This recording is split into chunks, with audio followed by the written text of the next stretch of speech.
Hi everyone, thank you for watching and welcome to our Museum Beetles channel. Today we're taking a closer look at a lizard that is pretty well known because they are popular to keep as a pet. I'm talking about the bearded dragon. We are taking a closer look at its skin, muscles and skeleton. Let's get started. Bearded dragons are native to Australia's arid and semi-arid regions, where their tough, overlapping scales provide protection and help retain moisture. Their soft, earthy tones, browns, tans, greys and sandy yellows with a pale belly, blend with the sandy and rocky landscapes, offering excellent camouflage. Their body is covered in spikes, found on their head and sides, giving them a rough and armored appearance. These spikes look sharp, but they are actually soft and rubbery. When threatened, the bearded dragon puffs up its body and beard, making these spikes stand out and appear sharper. Though they're still not razor sharp. However, according to pet owners, handling them in this angry pancake mode can still be quite painful to the hands. The puffing is an effective way to scare off predators by making them look bigger and more dangerous, but also serves other purposes like dominance displays, attracting mates, or stretching skin before shedding. The beard, this flap of skin under the throat, can not only puff out, but also darken in color to signal stress, dominance, or be used to intimidate. Beard puffing and darkening often happen together with body puffing, but not always. The color change is controlled by melanophores, specialized cells that adjust pigment by dispersing or concentrating melanin. When stressed or displaying, melanin spread to the cell edges, darkening the beard. Once the stress or display ends, the melanin retracts, returning the beard to its base tone. Bearded dragons have eyes on the sides of their head, giving them a wide field of view for detecting movement at a distance. To focus on prey, they rely on limited binocular vision, using the small overlap of their two visual fields to judge depth. Their sharp eyesight suits their daytime lifestyle, allowing them to detect motion, distinguish colors, and even see UVA light wavelengths. What's even more intriguing is their third eye, or parietal eye, located on the top of their head. This pale, scale-like structure doesn't discern shapes or colors, but senses changes in light and movement. It serves as an early warning system to spot predators from above.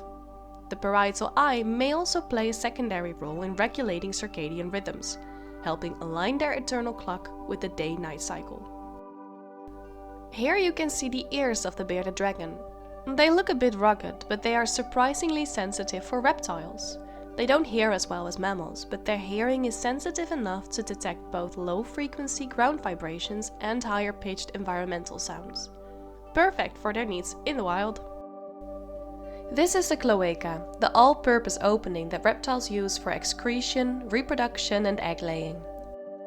Unlike mammals, bearded dragons don't produce liquid urine. Instead, they excrete uric acid as a white paste-like substance called urid.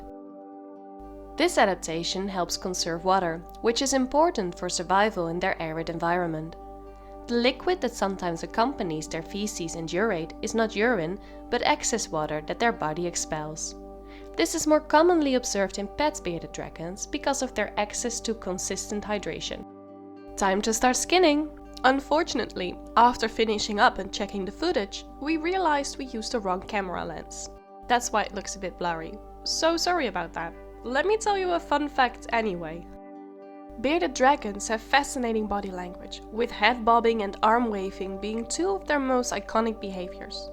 Head bobbing is typically an assertive display, often seen in males.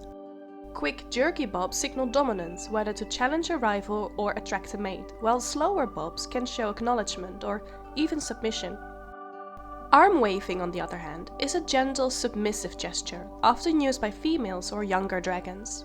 They'll lift the front leg and move it in a slow, circular motion, almost like a wave, to signal non-aggression or acknowledge a dominant dragon, or even a human.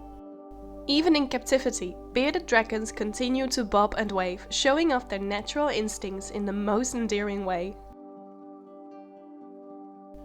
The bearded dragon's tail is essential for balance, helping it climb and navigate uneven terrain. It also doubles as a defensive tool, capable of delivering swift whips to deter predators. Unlike some lizard species, such as iguanas, bearded dragons cannot drop or regrow their tails.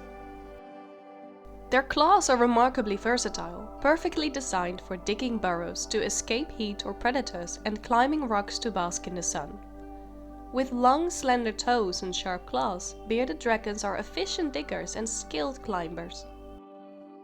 These strong claws provide a firm grip on rough surfaces, allowing them to cling securely to vertical spots, even while sleeping. In the wild, this instinctive behavior helps them stay safe from ground predators by resting higher up. If only we could sleep so effortlessly. Bearded dragons sometimes run on two legs, a behavior known as bipedal locomotion. As they pick up speed, their center of gravity shifts backward, lifting their front legs off the ground. A biomechanical quirk rather than a deliberate choice. While some might think it helps with cooling, studies show it's simply a result of their body shape and momentum. Let's take a look at the bearded dragon's body structure. Their elongated ribs form the framework for their wide, flattened bodies. The rib cage is not only protective, but also allows them to expand their bodies when feeling threatened. The angry pancake mode. This helps them appear larger and more intimidating to potential predators.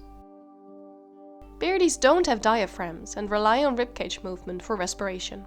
This is also why they cannot cough to expel liquid from their lungs. When a bearded dragon is being held on its back, the weight of its internal organs compresses the lungs and restricts the ribcage movement, making it difficult for them to breathe. This is very stressful for them. As always, we sent our beetles to work, but this time something went awfully wrong. This bearded dragon had probably been euthanized by a vet, which wasn't known to us. The drugs used during euthanasia harmed our beetles. As soon as we realized something wasn't going the way it was supposed to go, we removed the bearded dragon. But we still lost a significant part of our colony. The good news is that a small part of the beetle colony survived, and they are still going strong. However, it will take some time before they're back to full strength. We are taking good care of them, and we plan to use them again as soon as they're ready. In the meantime, we'll keep creating interesting and educational content for you, and we appreciate your understanding and support. That's it for today's video. Thank you so much for joining us in this video about the bearded dragon. We hope you learned something new today. If you enjoyed this video, please leave a like and subscribe to our channel for more educational content. And if you have any questions about bearded dragons or our beetles, drop a comment below. We love answering them. See you next time!